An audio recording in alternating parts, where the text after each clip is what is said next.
meeting going. So it's, what, 7:17. We'll call the JRIP, Joint Retirement Investment Board, order. Okay.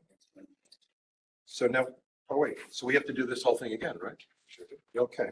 I'm worn out. So we need to have a nomination for chair of the overall JRIP. I make a motion that Ken Brockfeld be the chair of the JRIP. Okay, a second.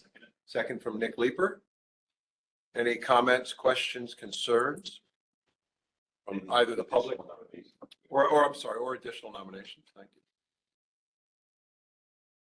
Here you go. All in favor? Aye. Opposed? Okay. Okay, so that's done.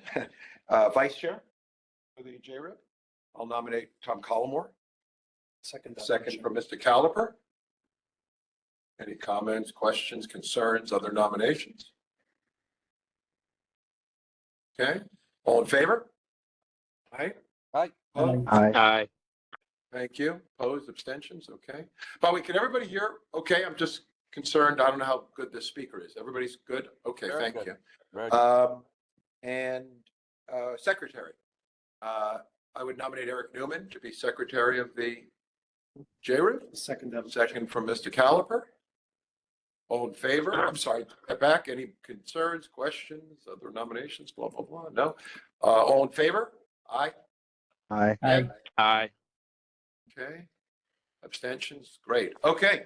Every single vote has been unanimous so far. We're very harmonious. Thank you very much. And quite sincerely, thank you for any confidence that you guys are expressing in my efforts here. I promise to work pretty darn hard on this and to make sure everybody's opinion is heard. That's really important. And I really want to ask that everybody here shares their opinions and that no one, I mean, I know it's a cliche to say that there's no stupid questions, but there, in this particular line of work, there literally are no questions. Questions that may not seem, quote, smart. Somebody sitting around in 1929 in early October, who asked some questions about the market, may have gotten shouted down, but he was pretty, or she was pretty smart. So please feel free to express your opinions and never feel that because you might or might not have extensive knowledge about a particular security or subject that you should be embarrassed about that. I'm going to ask one other thing here, because I know that when I joined the board, it was a little bit uncomfortable. I'm going to ask everybody to very quickly just introduce themselves around the table and on the WebEx. And I'm talking about name, rank, and serial number, and then to move on to the next person and to make sure we get to know each other. So Ken Brockfeld, chair now of the board, been doing this for the town between the Board of Finance and the Pension Board for quite some time, and really enjoy serving and working with all of you. I'm Bill Gerber. I'm the first selectman of Fairfield. I'm Nick Leeper. I'm on the employee side and I joined it in the spring. Terrific. Eric Caliper, I'm on the Police Fire Pension Board, on the Fire Union representative.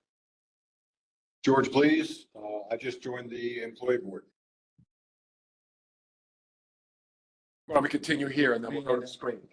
David Becker, on the police and fire, and I'm the interim CFO. Carolyn? Caroline Chrissa, an employee retirement board, my first meeting. So just welcoming the two brand new board members. Thank you. It's Caroline, Chrissa, and George Blees, and we're really, I spent some time with both of them offline, and I can tell you that they're going to be outstanding additions to this board. Outstanding, in fact. I don't know how I can just point, but how would you do this? Eric? Eric Newman on the town employee board and obviously the JRIP. Great to meet everybody. Suzanne? Suzanne Karoglian. I'm on the JRIB board along with the employee board, and I've been on it for a little over a year now. Josh? Everyone, I'm Josh Barbash. I and your portfolio manager from BlackRock. Anybody else on here? Yeah, Russ Uh, Atkins is here, Just call out. I employee apologize. representative. Sorry, Russ Atkins, Russ Atkins. Russ. Telecommunicators. Oh, okay. employee. Okay, Russ, thank you. Anyone problem. else? Ryan. Bruce Ryan's on. Oh, Bruce Ryan's on. Yeah, hi, Ken. Congratulations on your nomination as chairman. Thank you very much. You can buy me a drink. I've been on the board for 5 or 6 years, and prior to that, on the RTM for 4 years. Terrific. And Ray? Ray DeCastro. I'm with BlackRock. I'm a relationship manager, and I run the Northeast for pensions team. Hi, I'm Caitlin Gilbert from BlackRock Caitlin. and Client Service. Thank you, Caitlin. We're going to be counting on you big time. We're a disorganized, ignorant bunch here, so we'll appreciate it. Did we get Chris Brand?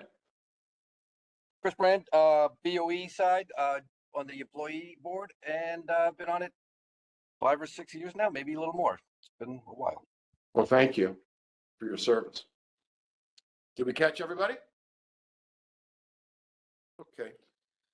So this meeting's going to be brief, I think. I'm going to turn it over now to, oh, I'm sorry. If you haven't, I don't know if you guys got, those of you who are on the WebEx, because I found it difficult to print. Yeah. Oh, correct. I'm terribly sorry. We didn't do the meeting schedule for the overall. Thank you. So can somebody here make a motion on the meeting schedule that we've been working on? Like motion to amend the meeting schedule to add Monday, January 6th. Second that. All in favor? Aye. Hi. Aye. Okay. So the schedule that hopefully someone's going to make a motion on in a second is the printed schedule with January 6th, 2024 as an addition. So 2025 as an addition. Thank you. So Make a motion to Yeah. accept the amended schedule, including January 6th. Make a second. second from Nick Leeper. Any comments or questions about this? I assume not. All in favor? Aye. Aye. Opposed? Aye. Very abstentions. Great. Okay. So we've adopted this schedule and hopefully this will work. If there's changes, we will be letting you know as early as possible. Okay. The next thing on the list is the conflict of interest forms. So we've already, most of us here have signed and put them on the middle of the table. Obviously, those of you who are on the WebEx can't do that. So I know it was included in the invite on the email. I don't know about you guys. I wasn't able to print out the attachments the way they were attached to the invite. I told Jen Carpenter about that. So if you weren't able to print that out, maybe by next meeting, we can get those from everybody else. Is that okay, David? Yeah, that's fine. Same. I mean, if people in town want me to pick them up or something. Yeah, I mean, obviously, if you're in town, Happy to. you can always stop by Becker office and get a copy and so forth. But at worst case, if you can get it next meeting, we appreciate it. Yeah, worst case next meeting, but I also don't mind picking it up out of somebody's mailbox or something, just to like get checked off the list. Okay, So okay, whatever's easier. got it. Follow up. Okay, terrific. So now we will move Quick question about the statement of no conflict. Paperwork, though. Yeah. Is that he or she is not owned or has been made by the Joint Retirement Investment Board, and it constitutes either more than 5% of his or her worth, or it constitutes 5% or more the ownership in such investment. I think it should be like the greater that, because nobody's going to have more than 5% of the board. But now that some of these investments are like IBV, commonly owned ETFs, I own a lot of IBV.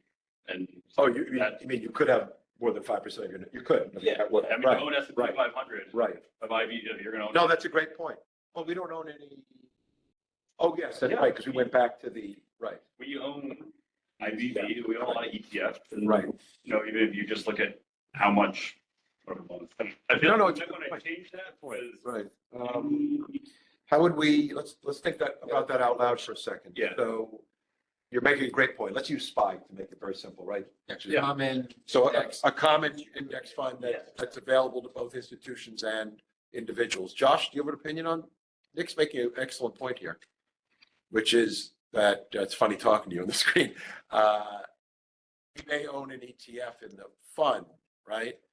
That individual could also own in their own portfolio.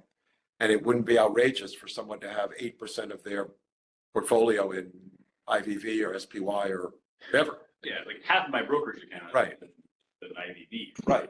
So, Yeah. So how do we? right, so we own IVV. This was probably written before.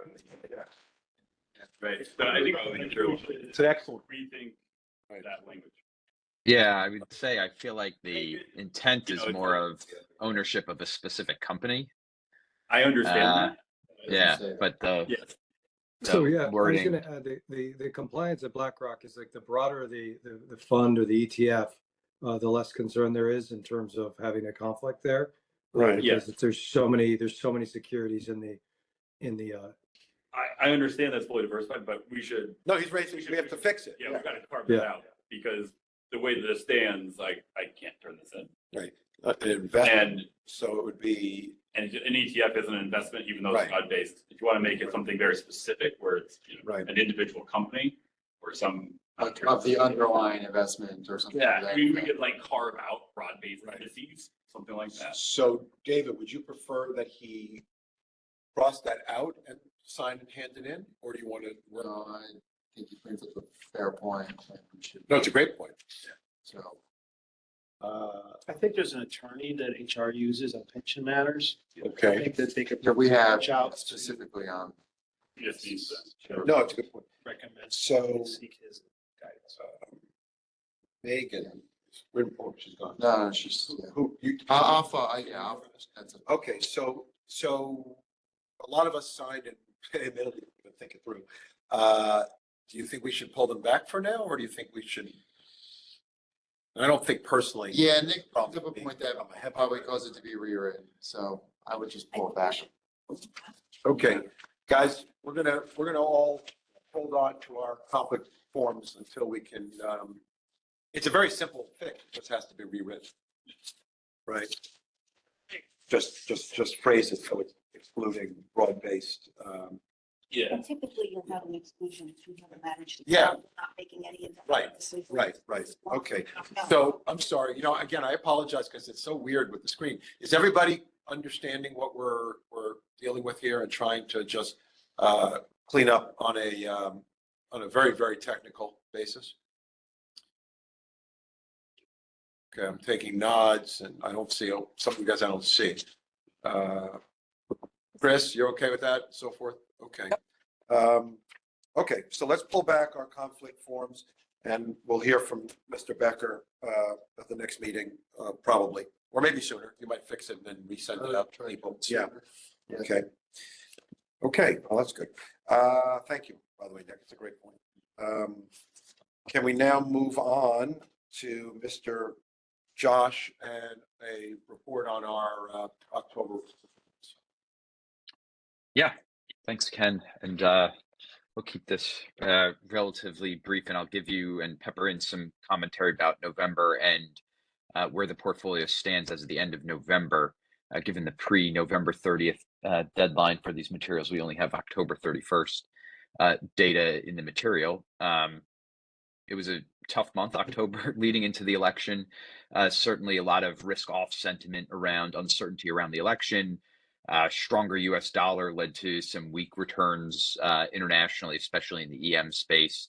And we also saw rates start to move up on the back of a bit of more stickier inflation, maybe the market beginning to price in the fact that they didn't expect the Fed to cut as sharply as they did nearly at the beginning of September. From mid-September, just after the Fed cut until the end of October, the 2-year was up 60 basis points, the 10-year up over 100 basis points. I'm sorry, is up almost 70 basis points, in the 30-year up another 60 basis points. So rates rising, bad for fixed income, and uncertainty in the markets in October led to some negative performance. The pension fund, if you see on page 3 of the report that we have, was down just under 2%. It was down 1.84%. Asset NAV in the portfolio went from 489 million to 477 million. That also includes we're raising about $2.5 million per month to pay for benefit payments. So that's coming out on top of the negative return. November was a stronger month, certainly as quickly as the election was settled, probably more quickly than most people assumed the election results would be determined. Saw recovery, strong recovery in the U.S., a pretty significant rally. The S&P up 5.9% in November, certainly outpacing international equity. Global equities as a whole were up just under 4%. So you could imagine that EM and EFI dragged on the global side as the U.S. continued to rally. We saw rates stay relatively flat, even though they picked up a little bit around the election, trying to interpret what a second term President Trump policies would be, were quickly digested and kind of awaiting in the market, awaiting actual policies than what is proposed or possible policies. And we see Treasury rates are relatively flat to slightly down since the end of October. The portfolio as a whole, the pension portfolio in November, we estimate just on a NAV return basis of a positive 2.3% for November, with assets as of November 29th at 485.4 million. So a nice recovery for the pension portfolio in November. We also received a capital call for the HarborVest 2021 fund of about $3 million in the month of November, just after the election. So we've made that. The HarborVest 2021 fund is now about 40% called on the original commitment of 30 million. So making headway in terms of deploying that capital on HarborVest 2021. As we synthesize the rest of the quarter and have quarterly results, we'll have probably a bit more detail on the private equity as we start to receive their September 30th statements. We're still living on some of the June 30th AUM data and investment data that they've provided. I'll pause there on just the pension side. I can quickly switch over to the OPEB plans as well if there are no questions on the pension. You can move on, and then we'll take questions on the overall investment world. Sure. And then on the OPEB side, again, similar theme in October, given the higher equity allocation and the fact that equities underperformed fixed income in the month of October, a bit worse performance for the OPEB than the pension from the liquid portfolio side. Assets as a whole, because there's no outflows on the OPEB side, we're not seeing as much of a drawdown in the NAV side. OPEB NAV in October dropped from just under 95 million to just under 94 million. As of November 30th or November 29th, the OPEB assets stood at 96.5 million. So a nice recovery. Again, we estimate the return on the OPEB to be about 2.9%.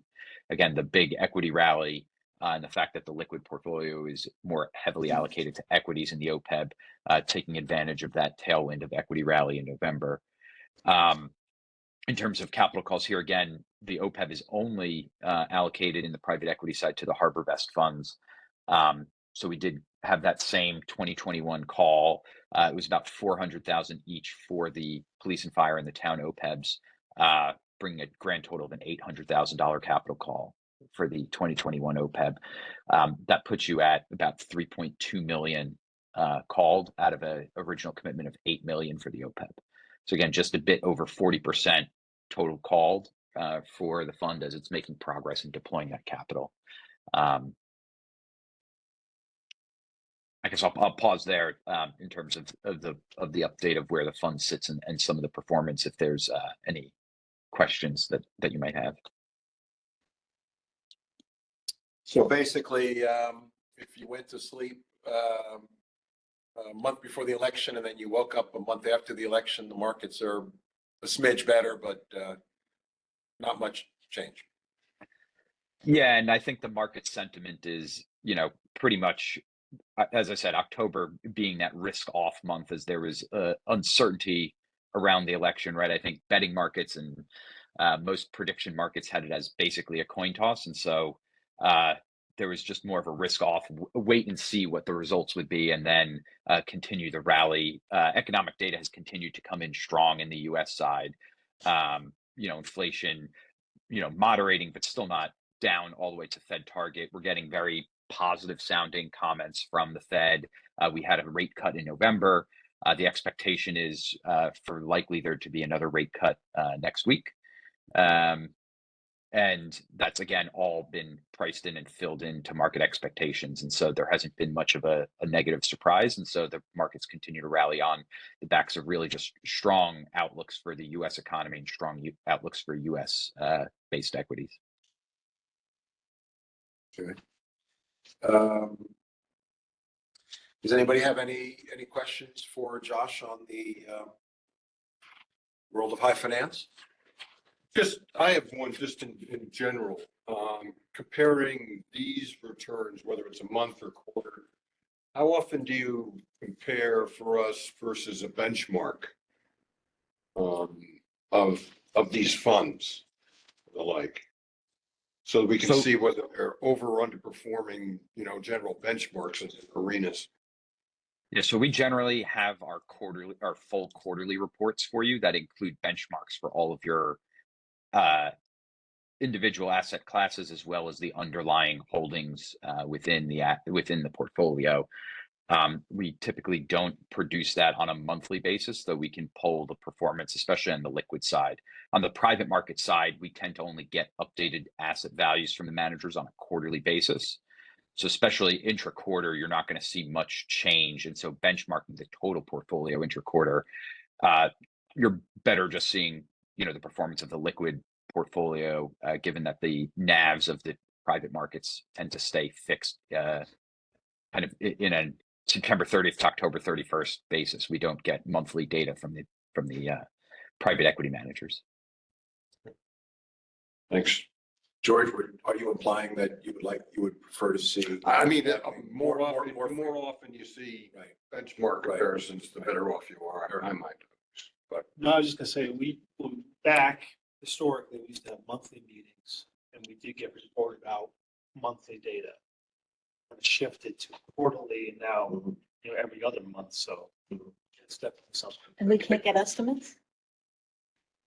We can. We set up originally when we were onboarded, we were kind of under the impression of quarterly reviewing performance on a quarterly basis. So we have our report set to run quarterly. Intra-quarter, we can pull. I mean, I have access to viewing the portfolio and the performance, and we can certainly include that if we want to start moving towards more of a monthly report cadence. We can distribute a report more frequently. Ken, I know you asked for accessing our gateway, and so we can at least get the liquid portfolio performance benchmarked on a monthly basis for you.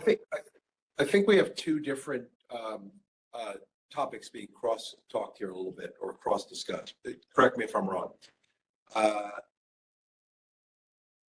George is correctly, especially as a new member, asking when he's going to be able to see how we're doing versus the benchmarks. And of course, the interesting question is, what are those benchmarks? Who chooses them? That's a whole nother topic. And that's appropriate and interesting. I think the second question, I think that's getting blended in here, is the frequency of reporting. Speaking for myself and as chair, don't think it would be helpful to be sending out performance reports more frequently than the bi-monthly meeting schedule that we have. We talk so much about not being active traders and not blah, blah, blah. So I don't personally see, I guess there could be some catastrophic month where, the world changes so much that you might want to send out a special report. But in general, I don't think it's going to be helpful to anybody to be getting more than every other month based on our meeting schedule. Because, what's the market going to do realistically in a big diversified portfolio? 100% agree with you. I mean, so much of our liquid exposure is just indexed anyways. Yeah, you can look in the newspaper and But Right. any of your deviation is largely going to be from a fee, but these things, they don't have any premium or discount gets built into it, Right. like liquid ETFs. Mhm. And then your alternatives portfolios lag so much anyways, Right. you don't know. Right. So let me see if I can sum it up. I'm sorry. I know, Yeah. I agree. Thank I don't think having monthly reports for us does much. We're not going to change our asset allocation. Let me throw a suggestion out and see what the rest of the board thinks, and Josh and Ray. We're meeting every other month, basically. Why don't we change the way you do the reporting so that instead of 4 times a year, 6 times a year, you give us a full report that includes benchmarking? Right? Can't be much, whatever issues you have with the lag of the alternatives is going to be the same regardless. So you'll just be clicking a few buttons differently on your spreadsheets, I guess. Is that both, George is nodding. Is everybody on the, again, I apologize, those up on the screen. Everything I say is meant for you guys as well. Does anybody up on the screen have a thought on that? So basically just getting reports on a every other month basis when we have a meeting, but making it a little more informative by including benchmarks on all those reports. That's what I'm trying to sum up. I see a lot of nodding. Yeah, we can certainly bring, and Ken, we can reference the report that we brought to the October meeting, which was our September quarterly, had also performance with Right. benchmarks and the Right. performance benchmarks, and we can just bring that same Yeah. reporting, that same information to the every other month meetings that I you're think having. that's good. And you and I had talked offline, which I'm going to continue with you. I think there's some ways we can make the presentation a little more understandable, but that's, that's housekeeping. So we're not going to worry about that right now. So there's a great point. Thank you, George. Does anybody else have any thoughts on that topic? Okay, terrific. Josh, anything else performance-wise? In terms of reporting, all our money is Nope. safe, it's all where it belongs, it's all been counted carefully and like a teller, like that? We are definitely tracking that, and I know I mean, we've also brought up, not to dig into any holdings or anything. We also report on when we have cash, and we've been deploying cash back into the investment portfolios. We get distributions from different asset classes. We're making sure we're keeping the cash in the invested portfolio relatively low. Again, Right. most of the Fund portfolio assets. is Yeah. extremely liquid. All index funds that and we have the ETFs in the pension portfolio as well. So nothing to be, we're not concerned about anything in the portfolio right now. So I think, good. Just one quick question on the holding. So under the alternatives portfolio, just you have the alternatives proxy. That's just in the BlackRock MSCI ACWI index fund. Yep. That's simply just the amount of the uncalled PE commitments, correct? that's correct. So as we get calls for the HarborVest 2021 call, for example, we sold down some of the alternatives proxy and deployed that we sent that over to HarborVest. Got it. You said that was, how much did they call right now? So they called 3 million on the pension side, and they called about 800,000 on the OPEP side. Yeah. And then some of the older funds, like the Lexington Mesro ones, they're not completely, their vintage is pretty old. They're not completely called. Those ones, we just never expect them to call that cash, right? Yeah, I would just suspect. distributing. Yeah. Yeah, I would suspect the Lexington 2 and the Mesero 6, I think, are two of the oldest. Lexington 3, I think, is also, these are all like 2014 or so and older vintages. We haven't seen any capital calls. We don't expect there to be any calls. I think Lexington 2 just opted into their kind of final year extension. So most of these are kind of 12-year funds with 3-year options that the managers, and that's been the case across private equity, is with valuations where they are and rates haven't gone up where they are, they're all doing that extension. And then we expect to receive basically all of Lexington 2's assets over the next 12 months. We've been receiving some distributions from some of the later Lexington funds. The Lexington 4 has been making some monthly distributions. They're small, they're like 20,000 to 40,000. But we've been receiving some distributions from all of these funds over time. The Harbor Vest have not been making distribution, but they're all still kind of in the capital call time frame. Yeah, they're deploying capital. Then is it expected that if if we got, are we on a cycle now, whereas we get money back from the older vintages, obviously then our PE allocation would be decreasing, but is that going to expect to be kind of offset now with the Harbor Vest capital calls? And that'll help us maintain, I guess right now we're only at 9%, 9.5%, but we want to get up to 12.5 roughly, if I just sum the PE and the alternatives together, that those should be offsetting each other.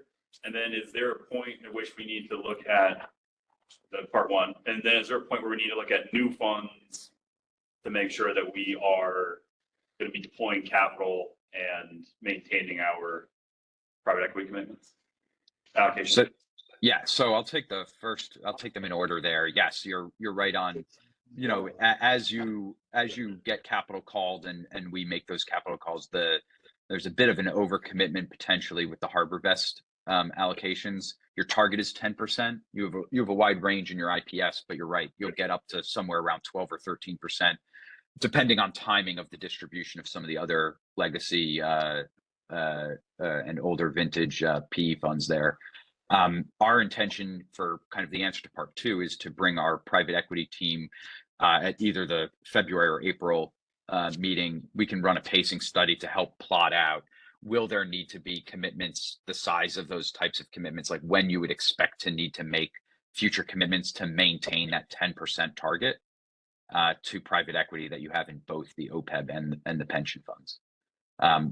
But given the size of the initial Harbor Vest commitments, 2024 wasn't really necessary, and 2025 may not be necessary to make a commitment. Okay, great. Thank you. You said that the pacing schedule. Yes. Okay, but we could let them come in and, yeah. Let's actually plan on that, Josh. One of those meetings, because that's something I think we should talk about. So again, is there any other questions or comments regarding the item 5 on the agenda involving performance reporting? Okay. So just a comment that I have, I've been thinking a lot about, anytime you're new chair of a board, you want to see how you might steer the board in a, slightly different, not different direction, just see how you're going to put your imprint on things. I think that, and I've been talking to Josh about this offline, one thing I'd like to see as a board, this is more general, old business, new business, is, we have new board members. We have a portfolio that has been in place, has evolved fairly slowly over time.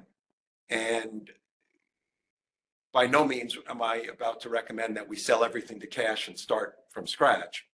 But I do think that it is worthwhile, especially with an organization like BlackRock, which brings such a deep ability to dig into every one of these categories. I think that it will be useful for us to, for example, Nick, you were just talking about the percentages in the private equity, for example. I don't consider that sacrosanct. It is what it is because it's become what it is. And it may stay that way. It may go up, it may go down. But I think that especially with new talent on the board and, a world that's constantly changing, I'd like to think that we can revisit the big picture here a little more than we have in the recent past. And on that score, I just want to bring something up that I've been thinking about a lot. If you go to page 3 of the performance report that BlackRock just gave us, the executive summary, and you go down to the performance, and again, Eric and I were talking before the meeting. I'm going to work on the assumption that these numbers are correct. I don't mean correct morally. I mean correct in the sense that BlackRock has had to put these together from Callan to Vanguard to BlackRock, and whether or not they all came 100% accurate. I'm assuming they did. Josh, I'm watching to see if you're not or not, but we're going to work on the assumption that they are accurate. Our investment inception to date performance is 5.15%, right? That's horrifying. It's a disgrace. If we were in treasury bills from that time to now, we'd be doing better than 5.15%. So that doesn't indict anybody because nobody had a crystal ball then. All I'm doing is using a reverse crystal ball now and looking backwards. But I do think it's worth asking ourselves, so what do we do during that went back to 1999, right? Josh, if I remember correctly from last time you gave this to us? Yeah, the Oh, inception I'm to sorry. date Yeah, thank you, performance. Right, Carolyn, yeah. So, for 25 years, we've been meeting as a board. We've been paying tens of millions, maybe more scores of millions of dollars of fees. We've had lawyers involved. We've been involved in all sorts of cockamamie disasters, Madoff and Allianz, Pequot. It was money on Pequot, but it could have been a disaster.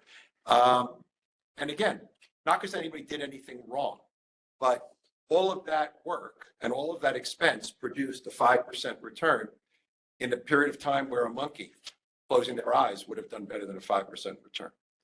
So I'm actually not reaching any conclusions. I'm just raising something that is patently obvious.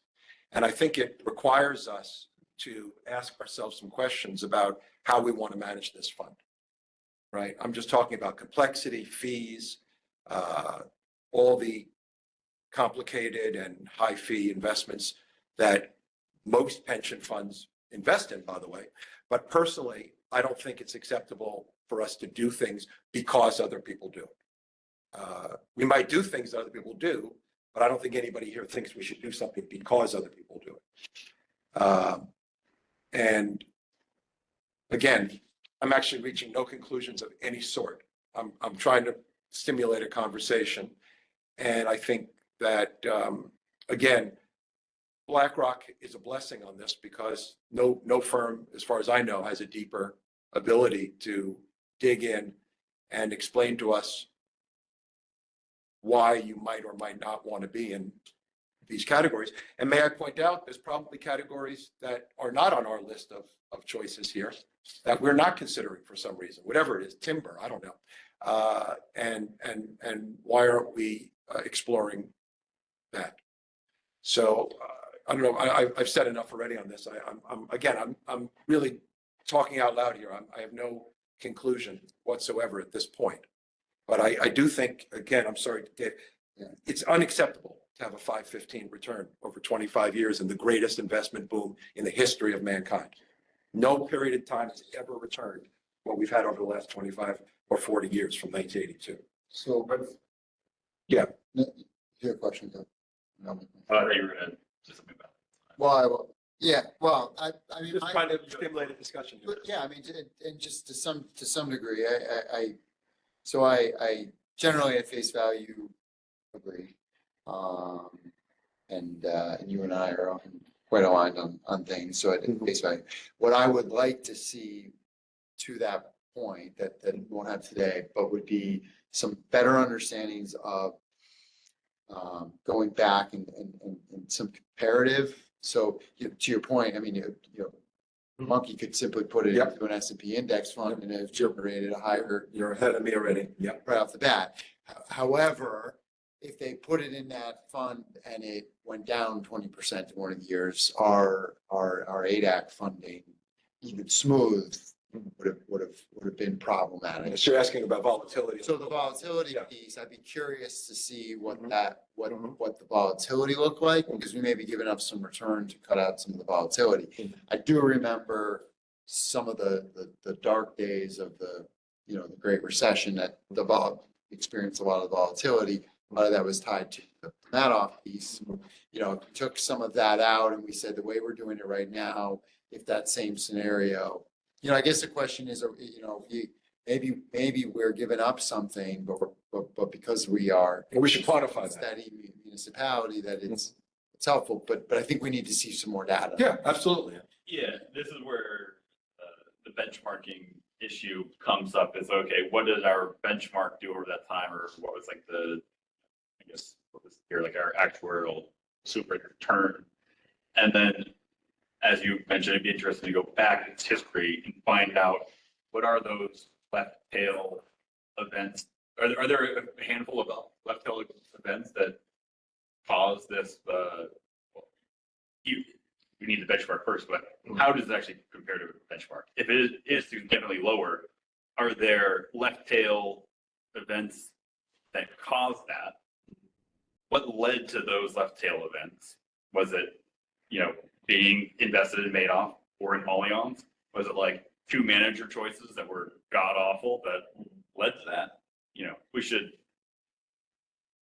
if we are really worried about this, identify like what were the. So, yeah, so I'll give you an answer. I'm doing some thinking of that. Yeah. And again, Josh, please jump in. In my opinion, I wouldn't call them left tail in the sense that they are, well, I mean, the left tail, if you want to call it that, would be Madoff Allianz in terms of, just disasters, right? Or bad. I mean, that's a left tail event. If you think getting caught up in a fraud is not a tail risk, I would consider that a tail risk. That's a left tail event, a handful Right, of that's what I meant. situations away from your. Yeah, so without quantifying it, because I haven't done that level of research, we have a couple of very bad individual experiences. There was bad decisions that caused very bad things to happen. Okay, Yeah. that's one. Number two is we've had a very substantial allocation international, and that's been a disastrous drag on us. I'd like to talk about that at some point, including tonight, but I don't want to keep people here too long. And number three is our alternatives in general have been very poor performers versus their benchmarks, which themselves have been very poor performers versus the liquid markets. Yeah. So that's your answer. That is the explanation for 515 versus whatever you think we should have gotten, 8%, 7%, whatever it may be. Yeah. But I just want the board to understand something about the magic of compound interest, okay? I ran some numbers for fun. If we had $150 million in the fund back in 1999, I'm just picking that number, it's probably too high, but it's probably not that far off. If we underperform by 1 or 1.5 percentage points, we're talking about like $200 million of money we've left on the table. If we underperform by 3 percentage points, the numbers become astonishing. So if we had just had market returns, however you want to define that, this $500 million fund would easily be $700, $800, $900 million. And that's a lot of money. That is a major league change for the town, and that's a major league change for the employees of this town, who would have a much stronger bargaining position if they knew they had a pension fund that had those kind of dollars in it. They may not have actually had all that money in there. They probably would have figured out a way to drain some of the money. But leaving that aside, Long term, we're actually, if you look at it, we're not hitting the benchmarks we need. not even close. All of our calculations. Right. We used to have a bogey of 8, or I think 8.25% when I started. We're now at 6.90, and I mean, we've never even. But we're not even there. Well, not even close. I mean, I'm picking things like 690, where I guess to your point, most people are going, well, I mean, everybody's hitting that, at least that. But well, the way we come up with something like 690, Josh, I'll let you or Ray chime in on this. I mean, the 690, which you guys weren't involved in picking anyway, because you were our advisor then, but that's taking the portfolio as it exists, right? And looking at the expected average returns of those different categories, blending it all together and coming up with some expected return. Is that a fair assumption? Yeah, it's a long-term estimate of the projected returns on your asset allocation. Exactly. Right. But we're 1 point off over 10 years right now. A lot more than that. Well, if you take your 10. Oh, 10 years, I'm sorry. Over the last 10 years, Yeah. that's 690, Right. just shy of 1 point off. Right. And we were higher than 690 for some of those 10 years. But average, but you got, Yeah. but it's averaging it out. Yeah. It's not the. Yeah. And again, I just want to emphasize something. I was joking around with Eric before the meeting. When you go to a broker and they want to charge you a fee They don't tell you how much it's going to be in dollars. They say, well, it'll be 1% of your assets, a wrap fee, as they call it. That sounds very benign or somewhat acceptable, right? If they actually told you, given how much money you had, that it's going to be, 20,000 or 50,000 or 100,000 or 200,000, you might think differently. And then if they told you what the compounded value of that money is that's being extracted from your account rather than being invested on your behalf, you'd be physically ill. Okay. And that's how I'm coming up and trying to explain to everybody why a 1 or 2 or 3% underperformance on this fund is hundreds of millions of dollars, because it is hundreds of millions of dollars, which is neither here nor there because nobody had a crystal ball then. And we don't, and by the way, we don't have a crystal ball going forward either. And that's the problem, right? We could exhaust ourselves trying to understand how we got this and still not know what to go for tomorrow. I mean, I know what I would do, but I'm only one vote, and my job is to try and, foster some conversation here. But if you hear me and you read my body language around the table, I don't think we've been doing this properly. And I don't think our portfolio is appropriate. And that's just one man's opinion. But I'd like to see if, along with BlackRock's help, this is what's the expression? We're a what are the giant boats in the ocean? Not a, the aircraft carrier. We're like a gigantic aircraft carrier, right? We don't make radical sudden changes, right? So we are going to try and steer this thing, hopefully, to the horizon that is successful for the town. And the question is, how do we make, course corrections to try and do it optimally? But the other thing I'll just throw in there is, if you're an individual investor and you don't have a parent who has hundreds of millions of dollars that you're going to be getting as an inheritance, and I hope somebody here does, but if you don't, then you have to manage your money as a lifetime expectancy procedure, meaning you might be more aggressive when you're young, and then when you have kids, you have to change your portfolio, and then you got to set aside money for college, and then you're thinking about retirement, and you got to be in those lifestyle funds that have high equity and then low equity and so forth and so on. But we don't have that restriction here, right? We are, especially the police and fire, not as much the town because that's going to die on its own accord, but we have as close to a infinite time horizon as any investment vehicle I know of. It almost has no end, right? Or it shouldn't. So we have the ability to truly look long-term, right? It's a cliche, people look long-term, but we actually can. And that's why we don't want to necessarily obsess over month-to-month reports.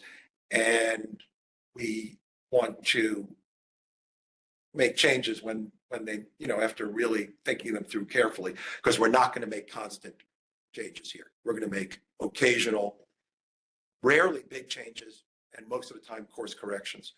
And remember, one last thing, and I'll stop, is that we don't pay taxes. That's a big thing. If you're an individual investor and you own NVIDIA, it's all well and good, but you're kind of locked into it because psychologically you don't want to pay the taxes on the 2 jillion% return. But we don't have that problem. We don't pay, we're a nonprofit in that sense. We don't pay taxes. So any trades we make don't have that consideration. And that's an enormous advantage versus an individual investor. Truly enormous. Anyhow, nobody has to say anything on this topic now. I don't intend to think it's going to be something solved over this meeting or even a couple of meetings. But I would hope over the course of this year, we can try to explore how we got here, why we're here, and what we might want this thing to look like. Okay.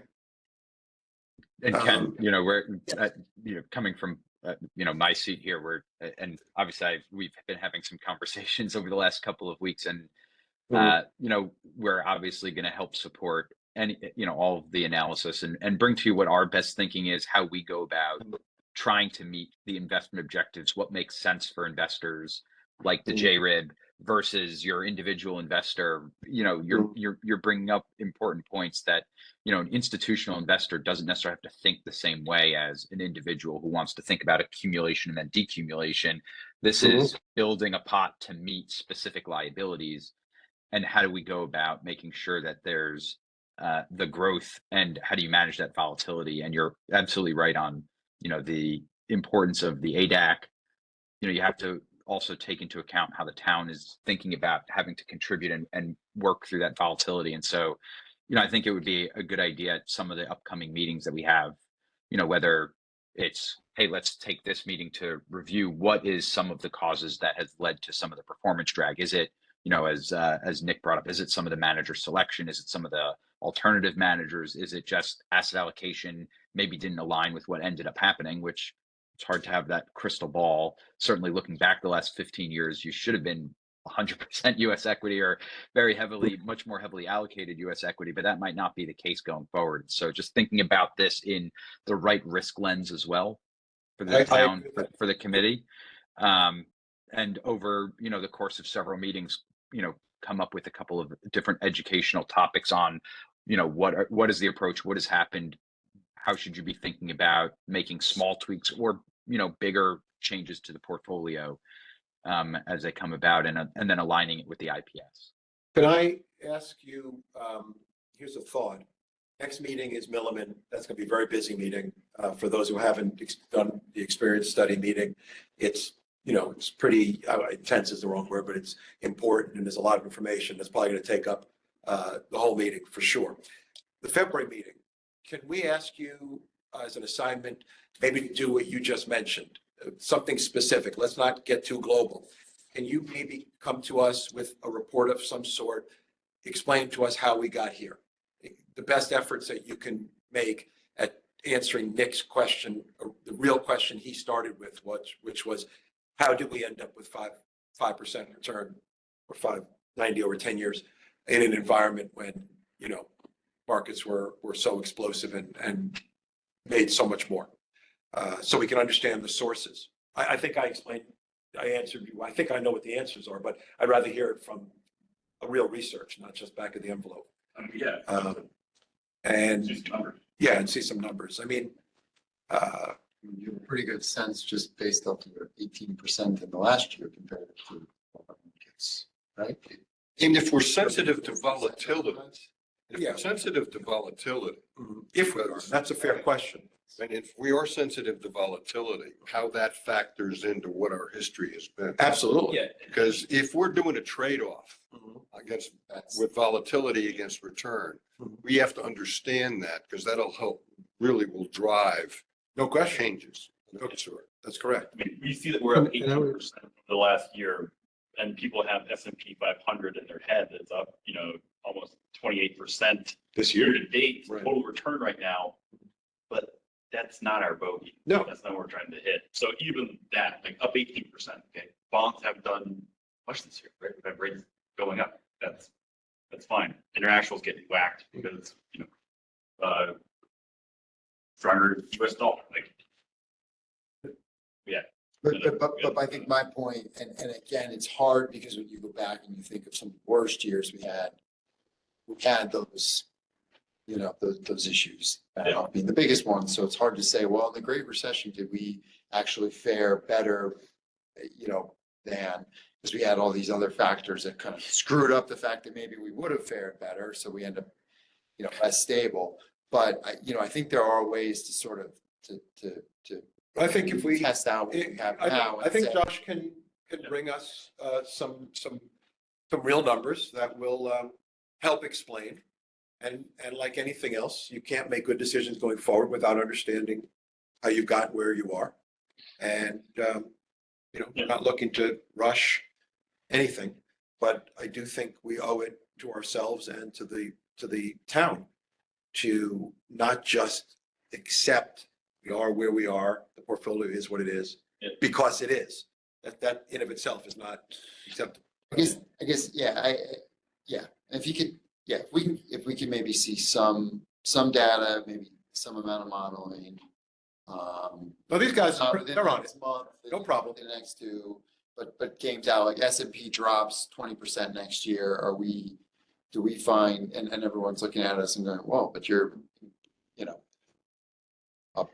up 5 or only down 5, whatever that is, or is our scenario, oh, by the way, we're actually significantly down 2, and then that's a problem, Yeah. right? I mean, just go back to Ken's point, like that, whatever, 5% since inception. I just would like to know, I guess, only being here since the spring. I'd like to know how much of that is, you know,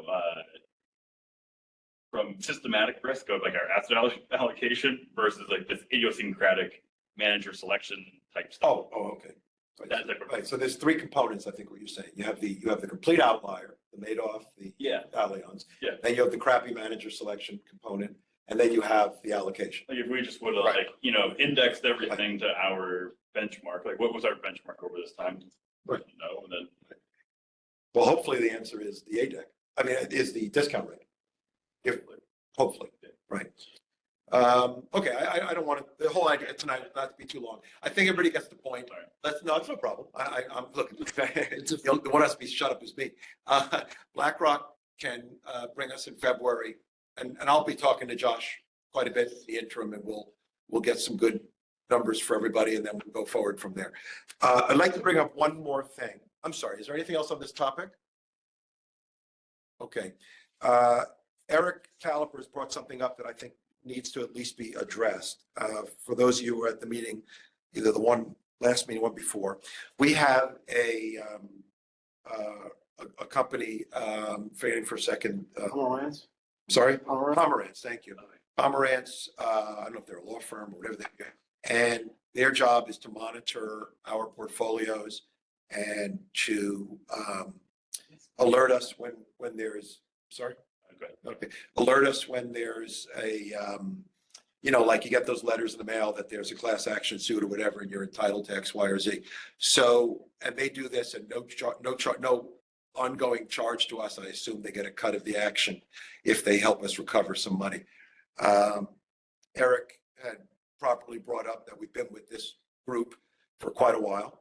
So I think his first instinct was simply to ask if it was worthwhile for us to so-called shop that market to see if there were other people who did that service, if they maybe had a different approach or they could show us why they might be better or whatever. And then Josh pointed out that because of the nature of the way the securities are held for us within all these funds, we don't hold anything directly. We don't own any shares of AT&T or whatever.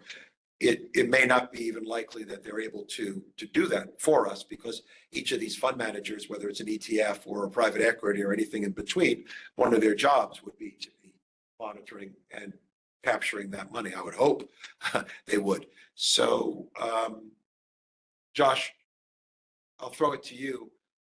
Do you think there's something here that we should be exploring that Eric has identified as something, or do you think it's not worth exploring?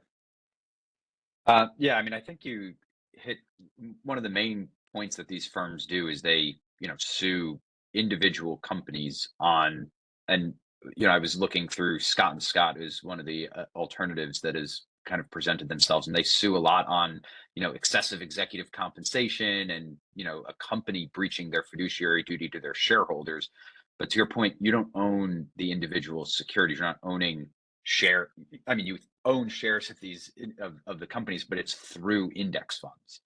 And generally owning through the index funds, you're not eligible to participate in the class action lawsuit per se. You know, it's possible that these firms will, you know, have some mechanism that you can recover if they get, you know, $50 million out of a company and it goes to all shareholders. But generally it would be the index fund manager who's participating in that class action on your behalf. So that would have to be the CTF or ETF that you're invested in. I'm not necessarily aware of, you know, the major index providers, you know, participating in those in those, you know, class action suits. You know, it's something you know, if they're going to do this free of charge and you want to listen to what they have to say. But, you know, it's hard from our vantage point to see that they're going to be able to get you or, you know, provide much value to the portfolios, just given the fund structures that you're in index funds, not, you know, holding individual securities. Josh, does anybody here know, and maybe we don't have an answer to this, maybe Eric knows, has there been a case where Pomerantz got money for us ever? Yeah, so we were a lead plaintiff in a action against Flora Corporation. which we received, Yeah, okay. yeah, we received a significant settlement. But why- And But why would we enter? But do we own the securities directly? no, I think we owned it through an ETF, which is why I questioned Josh's position. Great point. So I think it's important to understand, I know that we've had other claims that we've received while we were in ETS also. So I don't know how the investment vehicle works and whether that relationship It's a great point. changes Yeah. with the CTF vehicle. Well, we still have ETF allocation anyway. We do. Right. We do. So, and I also don't know how Pomerantz is currently monitoring our portfolio Right. now that it's in a CTF. Right. So it may not be a bad Right. idea to Why don't we? have, and Matthew, who Yeah, is our remember. representative for Pomerantz, lives in town. Okay, It may not be a bad idea to have him present without question. yeah. at the February meeting. Josh, I think Eric's making a fair point here. The guy from Pomerantz is right in town.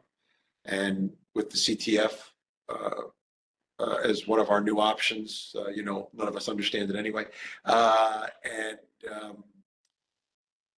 might be useful to hear straight from the horse's mouth why a fair response to the question, which answers itself, is why would they bother doing it if there wasn't some way they're going to help us? And we used to get quarterly reporting also. I think I don't know how Yeah. that was getting passed through, Yeah. whether that was stopping I at think the they were- chairperson.